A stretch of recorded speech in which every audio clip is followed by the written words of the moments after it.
Hello, everyone. Welcome to the second episode of the Average Gamer podcast. My name's Grant. I run a YouTube channel called Over the Edge. I'm also joined by Sully, One Guy's Opinion, and Joe Chip. Hello. Hello. So we're just going to start by just going around and talking about what we've been up to this week. So, Joe, do you want to start off? Yeah, well, the last couple of weeks, I've not been doing a lot of gaming, to be honest, because I was away in Florence. I got back from Florence about a week ago now. And since then, I've been playing with the PlayStation VR and my Xbox One S. Sully, what about you? What have you been up to? Played any games? I'm still actually playing Gears of War 4. I love it. Okay. Yep, I've been dabbling in a little bit of Battlefield 1, which, it's probably not as good as what I thought it would be. That's just my opinion. I'm actually having a lot of issues. I think it's driver issues with the online side of things. It's just really crappy performance, which apparently is just related to my 1070 GPU. That's apparently no other GPU in the world's affected by it. So awesome. Great. So that's always good. So who knows when I'm getting support for that. But other than that, just been doing YouTube. And I've actually been overhauling my spare room, which is my YouTube room. I guess I have a whole room for YouTube. But I'm actually getting ready to switch the channel over to video. So I've been kind of putting together a new desk, shelving, kind of dressing up the area that's going to be on screen. So I've just kind of been trying to nut that out of late. Nice. I'm not sure when it's going to happen, but it's probably going to be after this summer because you guys all know Australian summers, can get pretty hot and I haven't got ducted. So I don't want to be sitting there sweating on my new setup. Just, as much as everything else looks nice, I don't want to be the negative point of it. Okay, cool. So since we did the first episode, I was sort of playing a multitude of games, or about 3 different games, but since I got Skyrim, I literally have just been sinking so many hours into that. The game is just incredibly addictive. I didn't play it first time round. I think I'm making up for lost time because looking at my save file, I seem to have hit nearly 50 hours since Friday. But I don't know if that's all game, because I put the game on pause a lot, so I'm not sure if that's all game time. If it is, that's bad. Well, depends which way you look at it. So, it's very. I'll talk about it a little bit later on because I'll touch on it in one of my subjects. But other than that, I did do a video, although I haven't done as much YouTube stuff as I wanted to. But I'm going to try and change that in the coming week. So. Because I've got a couple of things I want to do, and some exactly. That's one of them, believe me. But I've just picked up Titanfall 2. I got that today Nice. because I heard good things about it, and hopefully that'll be a bit of a contrast from Skyrim as well. Because I like to play one sort of in and out, sort of fast-paced game if I'm playing something that's slower. And are more RPG based because I like the contrast. Yep, that's understandable. Yeah, so that's me. Okay, we've got sort of individual subjects we want to talk about, as we did in the first episode. And I believe the first subject that we were going to cover was Joe's subject, which was PSVR. Yeah, as I said just a minute ago, when I finally got around to it, I've been fiddling around with PlayStation VR and it's been quite a good experience so far. Anyone watching my video, shameless plug again. Oh my God, Joe. I got that one in quick. Basically, it's been good. The experience, and I keep saying that word experience because basically games, are they games? I don't know. Some of them feel like games, some of them don't feel so much like games. The thing I enjoyed the most was going into the deep, or whatever they call it. Into the deep. And that's not a game at all. You just sit there and look around, and that's all you do. So it's not a game at all. Is that the one with the shark cage? Yeah, you've got a shark attack. Yeah, yeah, I've seen that. Yeah, yeah, and it's fun, but it's not a game. It's just like a demo, really. But it is quite a good demo, and it's one of the better looking things that I've seen so far. There's some issues with the system. It's. Well, I said in the video that it's a bit of a pain in the arse to set up. There's cables everywhere and so on and so forth. And I couldn't play it for too long either. I found that was a bit, it was a bit difficult to play it for too long. Yeah. But yeah, it's quite good fun. But what I want to broaden this out into is to talk about where we think it's going and whether PlayStation VR's and VR in general is going to be something that's going to be big moving forward. And I just wondered what you guys thought. Well, can I just start by saying well. that fantastic video, Joe. I watched it yesterday, and I'm someone who wouldn't even consider buying PSVR, but after watching your video and hearing your thoughts, straight away I'm toying with the idea. But that kind of leads into, for me personally, like you said, with all these demos, they almost still kind of feel like, yeah, they're tech demos, but they almost feel like proof of concept still. There's nothing on the PSVR that I've seen that makes me go, like, for example, the original Xbox with Halo that goes, wow, FPS experience on console. Holy crap, I have to go pick that up. So at the moment, I'm still kind of in that same boat. And like you said, with, what was the racing game? Drive Club, was it? Yeah, Drive Club VR, See, when you said that obviously the visual fidelity's been scaled back because obviously the demands of VR are greater than what can actually be put on. Scaled back a lot too. When you say games being scaled backwards to be playable on VR, that straight away turns me off. I'd have to agree with that. I mean, I would echo a lot of what Sully said. I'm not particularly interested in PlayStation VR because, I mean, one of the things that concerns me is the visual fidelity just isn't great because I think it's probably the nature of where the technology is at the moment. And to make it affordable, they probably had to do a lot of scaling back in terms of sort of PSVR itself. Compared to, say, maybe Oculus and Vive. I don't know what resolutions they run at, but I would guess that the PSVR is not as good as, for instance, those. And I know that you have to have a higher end PC to run them anyway. Yeah. But I mean, I think you're right in the sense that at the moment there's too many experimental kind of experiences which aren't really what I would qualify as full length games because by the nature of the technology, I don't think you can. I mean, you said that yourself that you couldn't sit down and play it for very long, and I think that is an issue at the moment. I think it will continue to be. Actually, I don't think it's something that's going to go away. It's tied directly to the hardware. The hardware has to be at a certain level before you can iron out those effects that give you nausea and stuff like that, like the frame rate and the motion blur and stuff. But in order to iron that out, you do have to have very, very beefy hardware. Yeah, I'm wondering if it's going to improve at all with, the PlayStation Pro. But, the stuff I've heard where people have compared it to the Vive and the Oculus is they've said it compares pretty well. So, I mean, I can't talk on that personally because I've not tried the other two. No. But a lot of people have said that it compares fairly well. So I don't know if it's specific to PlayStation VR or if it's just the nature of, well, as you say, where we are with the tech at the moment.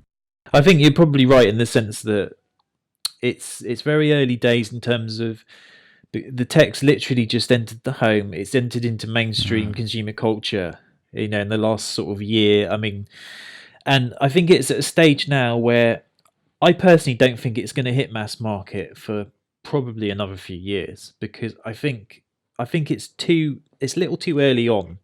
I think the games are a little bit like the Wild West where nobody really knows what genres are going to work. It's kind of like the early days of gaming actually when we didn't really have genres because people didn't really know what worked, because game systems were quite rudimentary and VR at the moment is quite rudimentary. It's not really that technically developed to be able to offer us like a full HD experience, so I don't think it's going to take off yet. I think I think I read something about Sony's sales projections weren't exactly in the millions, let's put it that way. That's good. That's good to play on the safe side. The counterpoint to that though is that I still have to say, with the reservations I had going in and the reservations I still have now, the actual experience I had of using it was better than I was expecting. So the next question for me to ask you guys is, do you think that it's going to be here to stay, or do you think it's going to fizzle out like the Wii, with the paddle I personally things? think it's on a slightly different level than the Wii and what the whole Kinect was and the motion controls were. And that's purely because it's not controller orientated like the Kinect and the Move and the Wiimotes were. It's more of a way to visually engage with your gaming experience. So I think it kind of falls into the background, if you're not interacting with it as such. It's more appealing because you can just sit there with a controller and play your game. And for me personally, the ultimate version of VR, which they're not there yet, and this may not ever happen, but I'm not really interested in like looking around, moving around, or waving my arms around. To sell a VR to me, for example, Microsoft, if they brought out a VR set, if I could get Halo coming, on, isn't it? I think it is. If I could get Halo on VR and basically just have it replace my main TV, and I could strap it onto my face, covers all of my peripheral vision, and basically maybe it felt like I was inside the Master Chief's helmet, and it was from a fixed point of view, you couldn't look around, and I'd just play the game normally. It also takes away all that other crap, which I think developers don't know how to tackle at the moment. Like, there's no standard. Like, they don't know how to get people to interact with their environment, because, a lot of the time people are in small offices and rooms. There's no standard for how you develop a game for VR. Yeah, I think the issue of moving around is one that's not really been properly solved yet, from what I know. I mean, I've yet to try any VR, so I can't really talk from an experience of knowing actually what it's like. But I like what you said about, if I could put the unit on and play a game like Halo, it's obviously going to increase the immersion, and it's going to make the game, a lot more exciting. I think, if you just a screen with, I think it's. Yeah, there's exactly. There's a practical consideration for me though, and this is the same as I found with the Wiimotes and whatnot. Is I find myself thinking, do I put the VR headset on or do I pick up my controller?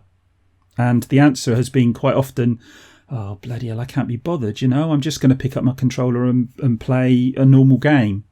Because, by the time you've plugged in the VR headset and you've calibrated it and all the rest of it, 10 minutes has gone by and you've kind of lost your interest a bit.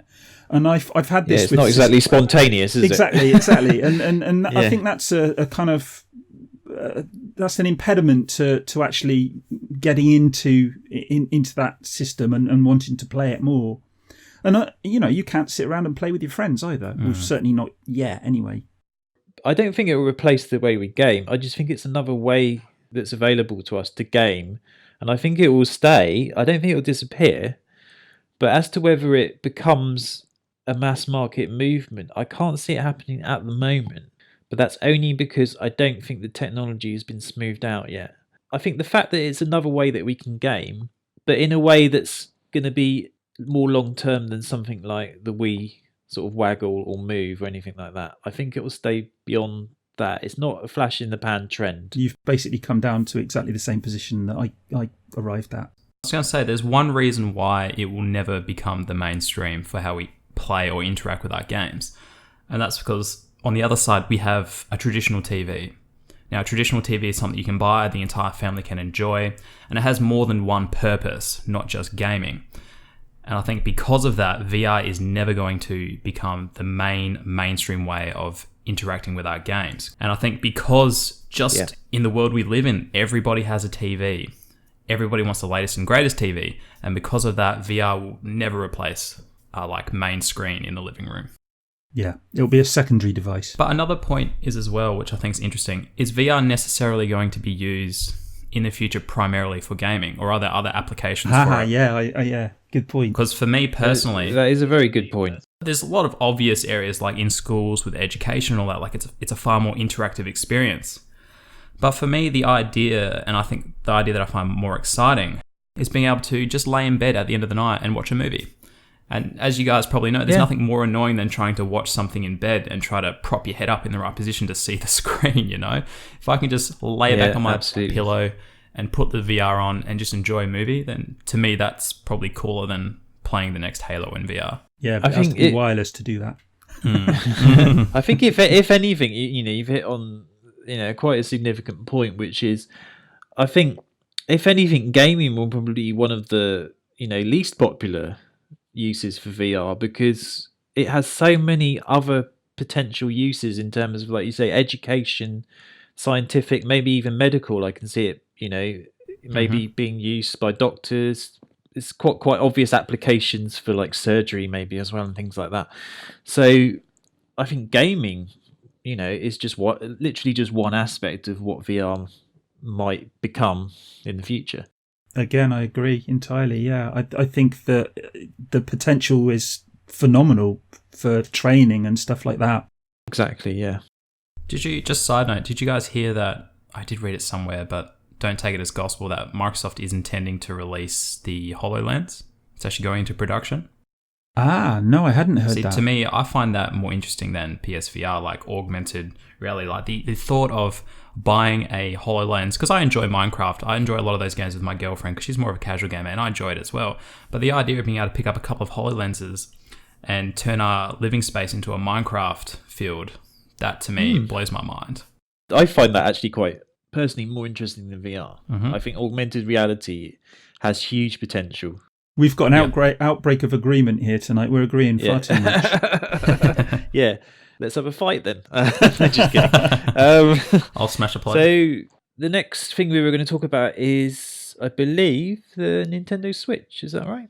Yeah, so basically I'm in the same boat as Joe here. I have my opinion on the Switch, but I really want to see what you guys thought of it and what the likelihood of its success are. It's a pretty broad stroke, that one, but go to town on it. I mean, since that video was released, which was what, a couple of weeks ago now, was it? Or was it last week? I think it was right before we recorded episode 1, actually. It was, wasn't it? Okay. Well, when I saw that video, my instinct was, when I was watching it, was okay. This is interesting. You know, this is a little bit of a departure, but then I thought, well, this is exactly the sort of thing Nintendo need to do, because the Wii U is basically, not to be blunt about it, but I'm going to be, has failed as a console.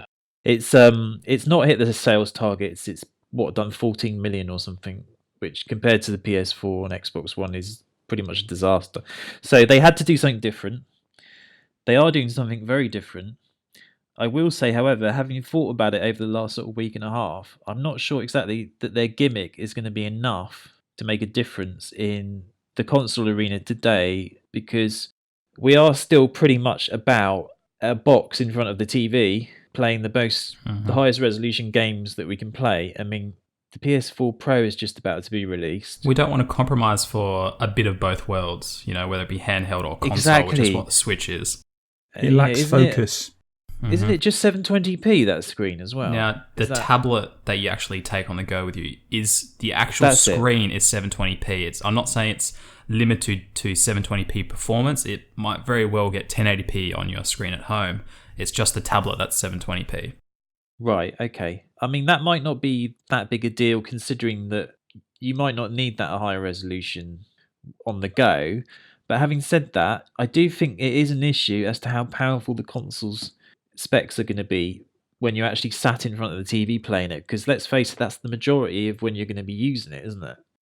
That's what I would think. I mean, I might be wrong on that. I don't know what you guys think. But it's a tough one to toss up because they haven't come out and given us solid specs for the machine. We know it's somewhere in line with the original Xbox and the PS4. Yeah. But to me, when you look at the PS4 and the original Xbox, look at the ventilation that those systems have just due to the heat they create. And then look at the Nintendo Switch. All the performance and compute takes place in a tablet compact environment. Now, I know the hardware inside of it, it's different. It's running off a chip. I think it's like an NVIDIA chip. Basically mobile tech. Yeah, it's the Tegra, isn't it? Yeah, but how much... Is it really going to be on par or better than the original PS4, the Xbox One, considering its form factor? And the heat it's going to create? I mean, I'm not an expert on it, but it's an interesting question. Well, I mean, it's like an iPad kind of chip, isn't it? I mean, it makes me wonder... Are they sort of almost saying, well, we're not going to try and compete with the Xbox One and PS4 in terms of raw power? I think that's exactly what they're doing. That is what they're doing. Yeah. That mindset scares me as well, because I think that can easily translate into, well, we're just going to do our own thing, and then that leads to them, at the end of the day, not having third-party support again. I think they will not get third-party support. I think they'll get maybe some third-party support early on, and then it'll tail off like it did with the Wii U. Yep, and it's catch-22 because you can't sell a system without third-party support. No. And, third-party support won't come to your system unless the sales are there. So Nintendo have dug themselves this hole over a large period of time, obviously, but this is ultimately where they're at now. I mean, I just as a parallel, on launch, I bought the Dreamcast in 1999, and that console was killed by the fact that it couldn't get the major third-party publishers to release any games. EA refused to actually sign an agreement with Sega. And that killed the console dead because they couldn't release any of the major sports franchises. They had to go and do their own version of NBA. And in the end, it was almost as if the publisher was saying, well, we're going to put all our chips in with the PS2. And the console was dead pretty much when the PS2 was released. My concern with the Switch is that something similar is going to happen. Like you say, if they can't get the third-party support, that console is going to die very, very rapidly. Because it's almost as if they're saying, okay, we're not going to compete on power. We're going to go all in with this mobile thing gimmick. And my concern is how many people are actually going to fully utilize that aspect of the console, So it's... Well, I think it will probably sell like hotcakes in Japan and die in the water everywhere else, to be honest. That's my gut feeling with it. I was going to say, Japan in general, you look at the demographic and the statistics for the Nintendo 3DS sale, and actually there, like percentage-wise compared to other consoles, I read this a while ago, so it may not be accurate now, but the 3DS is huge. It's humongous over there. So I think handheld gaming in general over there is very big, so this will appeal to that demographic. Yeah. But that's not a big enough market in and of itself. No. And that's why the Xbox One has fuck all support in Japan, because they can't sell the system there and it's not important. Like, that Japan's not important for the console. I mean, they have tried desperately, bless them, Microsoft, haven't they, to break Japan for the Xbox. But for 360 days, yeah. It's just like bashing your head against a brick wall. But obviously, in different regions, people game differently. But my comment on that would be, the 3DS has done tremendously well in Japan, but the ecosystem is changing, even in places like Japan. People are gaming on mobile, obviously, and gamers are changing their habits, in territories like Japan. So will they actually put, their faith in the Switch?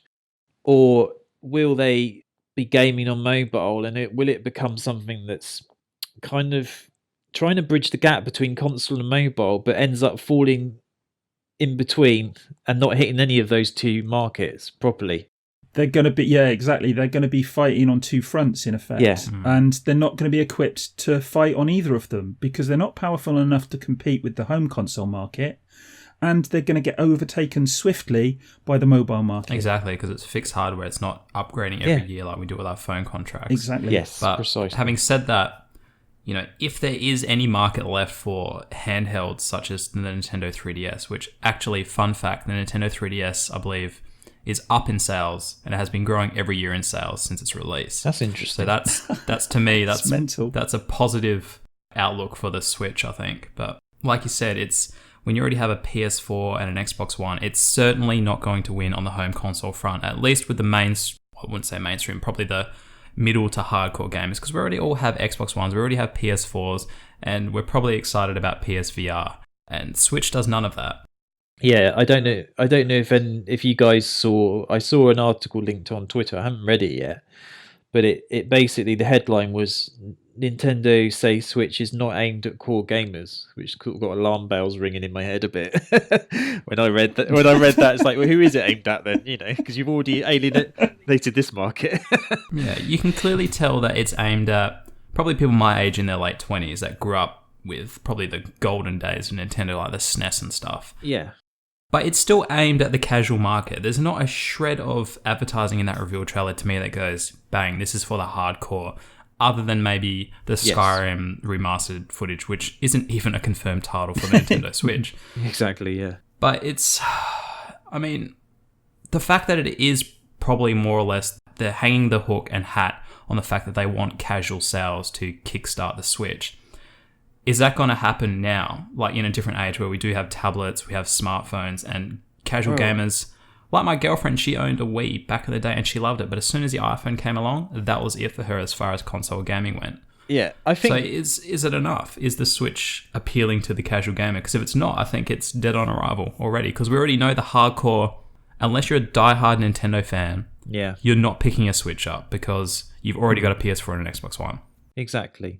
Their approach as well is, I'm sorry to bring this one up, but their approach to, YouTubers and all that kind of stuff, the free marketing, if you like, they've got such a lockdown approach to these things. They're living like in the past. It's like 15 years ago is where Nintendo seemed to be living. Absolutely. And everyone else has moved on, you know, and their policies towards developers, their policies towards YouTubers and the people who would give them loads of free marketing is so closed in and so controlled that they're actually shooting themselves in the foot. I think you're absolutely right. I mean, they had this really strange set of policies, didn't they, in their cartridge days, where they would say to developers, okay, you have to buy our cartridges for, say, $35, and then, you know, you can make profit on whatever it's sold at. I mean, you think Sony are bad. Sony have some outdated practices. They do. But Nintendo, like you say, are living in the past. They hit a fluke with the Wii. They didn't quite know why and how it took off. It just did. But it was very much one of those curves of popularity that kind of rapidly sunk when people moved on to other things like mobile. Mm-hmm. The casual gamers, at the end of the day, if this console doesn't appeal to average gamers, who is going to buy it? You know, because there isn't anyone else. Well, the Nintendo hardcore. Yeah, but is that enough? I mean, how big is that audience now? I would guess that it's not actually. It's been dwindling each year because the people that stay loyal to Nintendo, I think, it's been shrinking and shrinking. You know, because they keep being disappointed with the products they're being given. They seem to be getting. Well, and they keep being shafted. Yeah, ever since I think the N64 was downwards, each console apparently has sold less than the previous one. Apart from the Wii, obviously the Wii was the spike. You know, it was a bit of an anomaly, yeah. But basically, it was just the time. The time of the release for the Wii was at the perfect time. You know, where right before mobile gaming, and you had that fascinating cheap buy-in for motion controls. Absolutely, Yep. And PlayStation hadn't got their act together with the PS3. It was too expensive, so they kind of slipped in that gap. Really, you know the Xbox had just been released. The 360 was kind of building a market share, but there was room for another player to come in, and Nintendo kind of snuck in and said, okay, well, let's make it all about fun, you know. And everyone went out and bought the Wii and one game. Yeah, exactly. They did, you know. But it was it was kind of one of those things that lasted about a year and a half before nobody was playing it anymore. If you talk to people, they stop playing the Wii after a while. Well, I think we've pretty much covered as much as we're going to in terms of the Switch. Should we move on to the last subject, which is about how games have evolved over the years? It was something I was thinking about in the week because I was trying to come up with some ideas for a new video. And one of the things I wanted to sort of touch on was the fact that with this generation of gaming, you know, I can't remember exactly how many generations we're in now, but games have evolved to such a degree as the technology's changed throughout the years that some genres which were once popular have completely died out.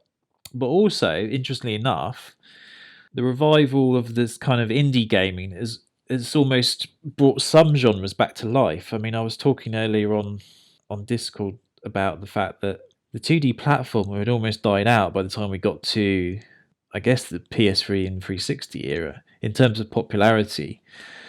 But because of the lower barrier for entry for indie games on console, you know, with Xbox Arcade and PlayStation Network, that genre was sort of coming back. I mean, games like Fez and Shadow Complex sort of made it popular again. But I guess this is quite a broad subject, but do you feel that games have evolved technically over the years, and they're much bigger productions now, there's a huge amount of money put into making games, but have they evolved for the better necessarily? There's the big question. In your They're opinion? certainly more immersive. They're certainly more immersive and visually probably more eye-catching with just the visual fidelity. Yeah, but does that make them better? I mean, when you Not think necessarily, no. no, Well, if you take something like Doom when it came out in the day, yeah, and you look at that game now, and it's very simplistic, but it was very focused as well.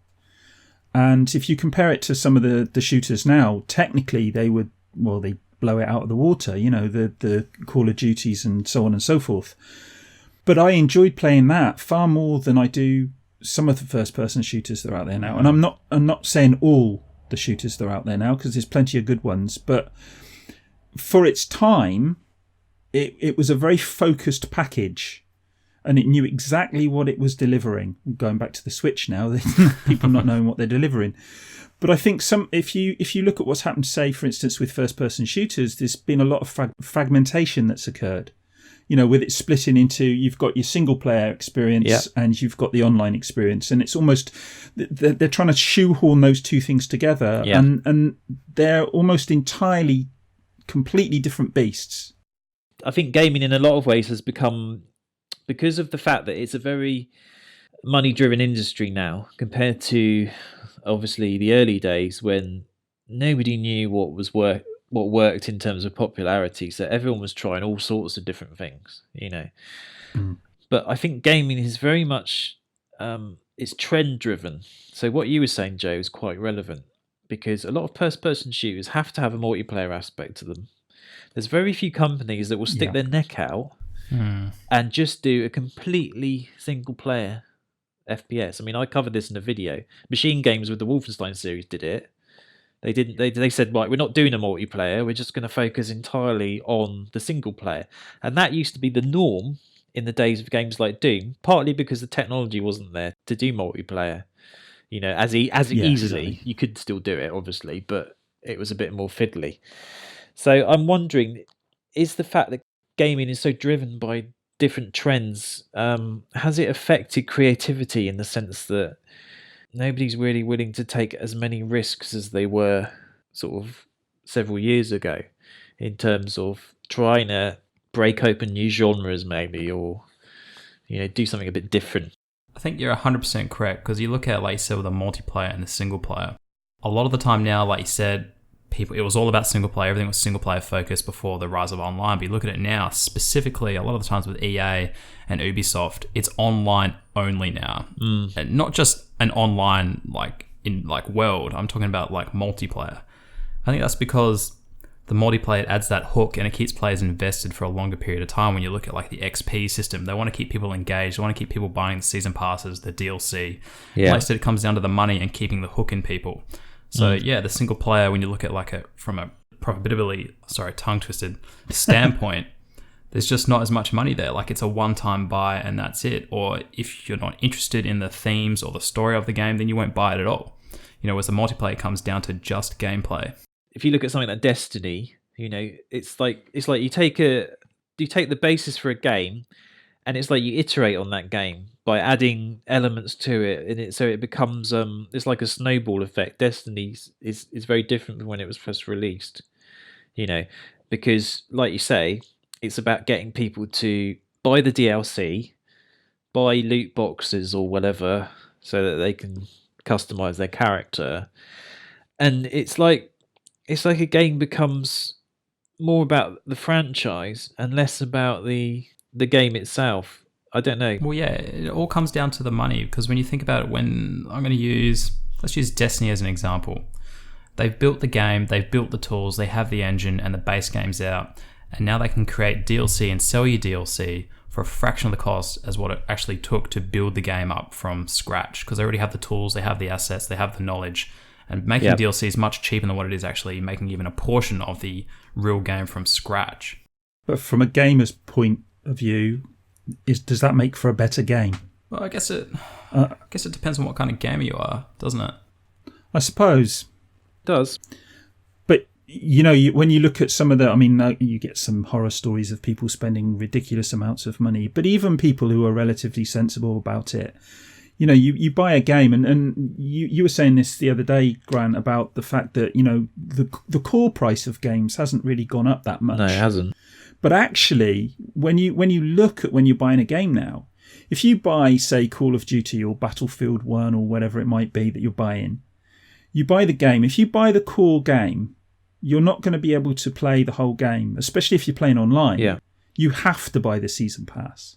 So in effect, you're not buying a $60 game or whatever it might be. You're in effect buying a $100 game, because you will, if you're going to stick with that game, you will end up spending that money. Because you don't want to be playing a map and then somebody moves on to the next map and you can't play it because you haven't got that map. Exactly. And that drives me nuts. That was one of the major sticking points that people had with a game like Battlefront. When Battlefront was released last year, people looked at it and said, well, right, okay, well, it's only got 4 maps, and where's the content? But not only that, the season pass was the same price as the game itself. And it's almost like they were... Oh, it's gone mental, yeah, it's hasn't almost it? like they were Sorry. expecting you to buy the game, effectively buy the game twice, because they were saying, okay, we're going to hold back all this content for the season pass. You know, effectively, the full game, like you say, would cost $120 because it was something like 4 or 5 maps have been added to the game since the vanilla release. And they've also added extra heroes, extra game modes. But in order for you to fully experience that, like you say, you have to buy that season pass. And my sort of sticking point is with... I actually think context plays an important role in this, because I'm not naive to think... I know that games are a business now, and they've changed so much since the early days. You know, when we were as kids sat in front of the TV playing, well, in my case it was an Atari VCS.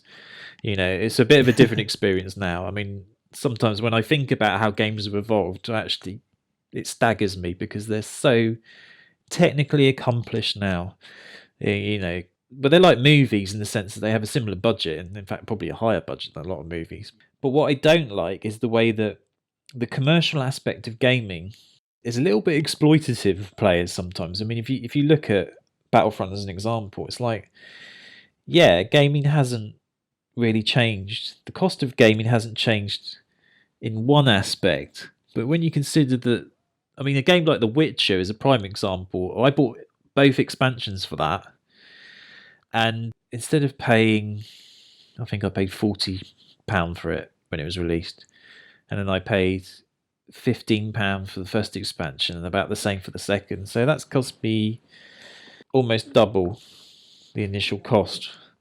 I mean, I got my money's worth out of that game, but what I'm saying is that they were a bit more honest with that game about telling you what you were getting for your money. I mean, you could experience the full game with The Witcher. That was actually one of the better examples, exactly, wasn't it? Because they actually gave you quite a lot of content for your money. And they gave you free content as well. They used to add things for free to the game. But they weren't expecting you to buy the game again to experience the full thing, because the whole of the main quest line was wrapped up in the main game. So you weren't, being expected to pay for it again, effectively. And that sort of practice, I think, with companies like EA, they're not the only one that do it. But they're the most obvious example. One of the worst examples I can think of something like this is the latest Hitman game, where if you bought the collector's edition, you got your nice statue or whatever, but you didn't get the bloody game. I can't believe that. Was it DLC only or something, or what? The game? Well, basically, what happens is you could buy the small, you could get a digital download of the first map or whatever it was, and then you could incrementally buy it as it came out. And I think they're still putting out maps for it. I think it just finished actually, and did it just finish? Over, I think it got a really, really good review as a whole package. But well, I've got no problem with that at all. But the problem I had with it was the method with which they released it. I mean, and like I say, I did a video on this, and I don't want to go over it too much. But you could buy this bloody package which cost you over £100, and you get a bloody statue with it, that you could put on your shelf. But in effect, no fucking game in the package. I don't get that. Yeah. And then you're waiting, and okay, it's had good reviews now, but you didn't know that at the time. You're buying into something you have no idea about. Exactly. It's crazy. I mean, the Battlefront one was strange because the deluxe edition of that game gave you a pistol which was basically completely overpowered. So, you would get it, you would download it. You're going to say a pistol that you shoot yourself in the head with. If you played that for long enough, you probably would feel like doing that with Battlefront. I played it for 100 hours, but I'm a masochist. It was... What I'm trying to say is that games have evolved. Technically, they're so much better in what they can deliver as an experience. That's obvious. And that's mostly down to the technology and the fact that there's a lot more knowledge about how we can improve presentation, graphics, etc. But if I look at games today and I look at as an experience playing Super Mario World on the SNES, they're not necessarily better than that. No. You know, as an experience, that game was almost perfect. But then, like I was saying, it's the context of when you're playing it. Because if that's the top tier of the technology available to us at the time, then it's kind of like a ceiling effect, isn't it? You're not going to be able to get better than that. Hypothetically say we never ever moved past the SNES, and the SNES was the only console ever available to this date as well. Do you think we would still be playing the SNES if nothing else came after that? Do you think it's a good question, the experiences that can be delivered, like you say, how they were so amazing back then, and they're not, the experiences now aren't necessarily better than what was back then? Do you think we'd still be playing? Due to, like, obviously you'd hit a brick wall and a limit with what the console can do. Would we get bored of the experiences? I don't know. I mean, I know from my personal perspective, because the SNES had limitations, they had to make it all about the mechanics of the game in order to keep you hooked. Because visually, you could only do so much. I mean, there were companies like Rare that were getting things out of the console that people didn't think were possible with Donkey Kong Country and games like that. But I don't know if we would still be playing it. I know that some of my fondest gaming memories come from playing 4-player Mario Kart on the SNES with some friends after the pub, you know, and playing stuff like Castlevania and Mario World. But would we still be playing it? I guess that kind of probably more what I'm trying to get at is, do you think the fact that we do constantly move forward in technology and games do change over the course of time, do you think it's a good thing? Because do you think if, I know I use the SNES as an example, but same could be said for the 360 or the PS3. If we aren't constantly moving forward, do you think we'd get bored of the experiences that generation or system offers us? Well, I don't know, because we're never given the opportunity to actually stand still long enough. Yeah. I mean, I would say that developing technology for the sake of it is not necessarily a good thing. Because the way the market works is you have to constantly give some people something new. Otherwise, they can't aspire to be getting something better than the thing they've already got. And advertising would never work. So I personally know I wouldn't necessarily be upset if we suddenly stopped at one point, whether it was the 360 or the SNES, because the way I see it is you don't necessarily have to keep iterating just to improve something, say, like only one aspect. You could say that gaming has improved visually and the audio has improved. And we've got the opportunity to make these amazing worlds like GTA and Witcher and Skyrim, etc. But that doesn't necessarily mean that gaming is mechanically better than it was 15 years ago. Storytelling doesn't necessarily move forward as a result. No, storytelling's not graphics and it's not dependent on technology, though, is it? Storytelling and narrative. No, that's what I mean, though. Well, partly it is, but if you look at games now, I mean, I suppose in some respects the movement of technology has given game developers the opportunity to develop more complex narratives and so on, which you couldn't do certainly in the early days. I mean, you know, that's true.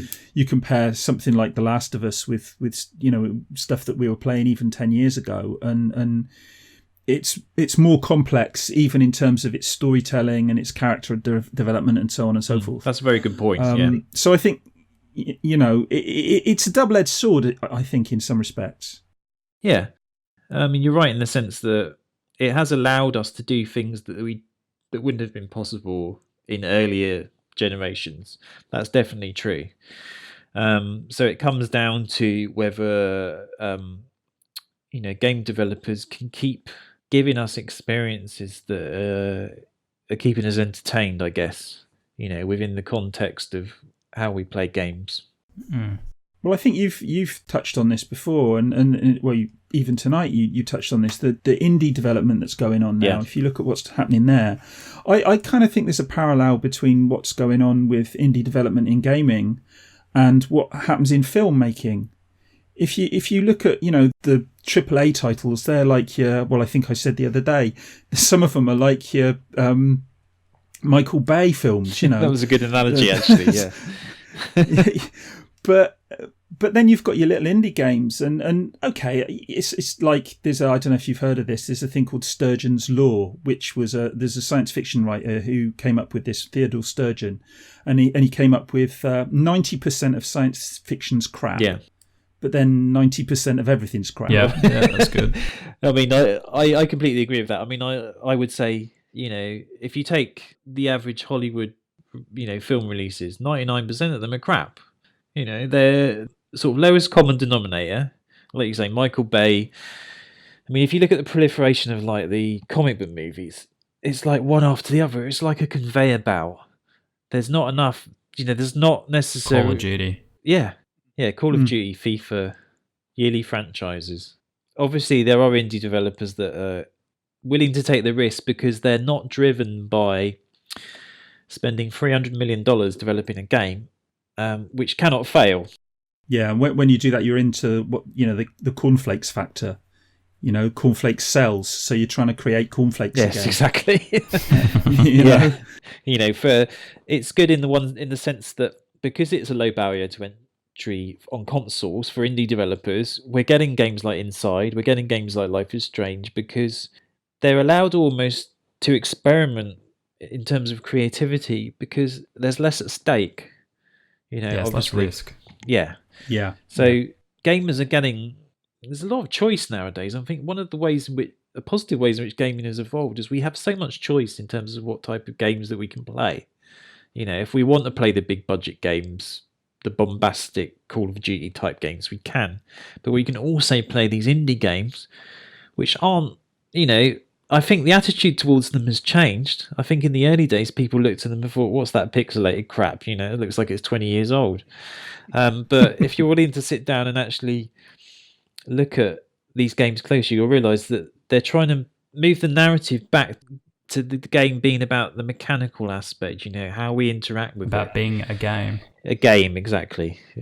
As an experience, as a pure experience, rather than a sort of Hollywood movie that you can take in control of, which is like Call of Duty is. And if you look at something like Inside, which you and I both love, it offers a depth of experience that is way beyond a lot of the AAAs. It is.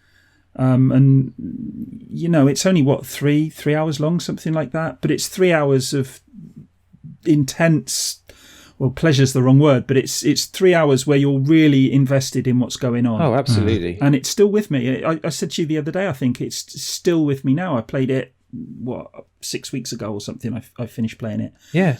And it's still with me now, and I still think about it. And that's really worth playing. That's a game worth playing. In a way, it's like a really good book. I find that a really good book will stay with you for a long time. And I agree with you. The game, I still think about the game.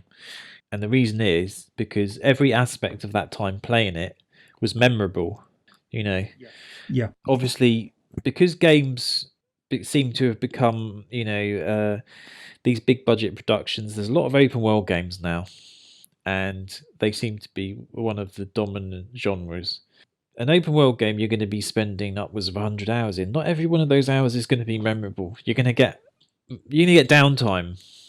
And the difference with an indie game is that, like Inside, is each minute you spend in a game like that is notable, it's memorable, and that's why probably it stays with you longer.